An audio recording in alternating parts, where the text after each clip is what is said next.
స్వామి వివేకానంద స్ఫూర్తితో సీఎం చంద్రబాబు పాలన సాగిస్తూ రాష్ట్రాన్ని అభివృద్ధి చేస్తున్నారని ఎంపీ బస్తిపాటి నాగరాజు అన్నారు.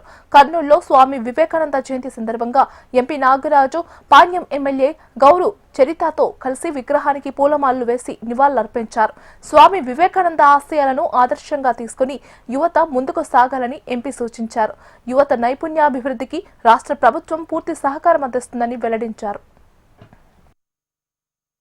వివేకానంద గారు ఏం చెప్పారంటే, దైవం మీద ఉన్నటువంటి నమ్మకం కంటే కూడా మనిషి తన మీద తన ఆత్మవిశ్వాసం మీద ఎక్కువ నమ్మకం పెట్టుకోవాలని చెప్పేసి ఆయన చెప్పడం జరిగింది.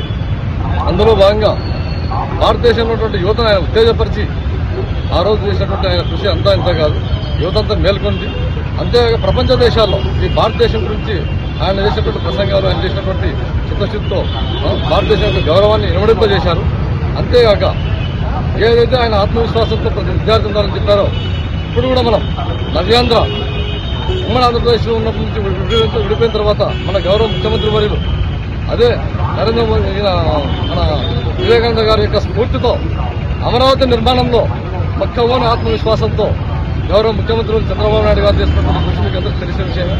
కాబట్టి ఆయన యొక్క ఆశయాలను మనం కొనసాగిస్తూ అదే ఆత్మవిశ్వాసంతో మన రాష్ట్రాన్ని పునర్నిర్మాణంలో ప్రతి ఒక్కరు భాగస్వామ్యం కావాలని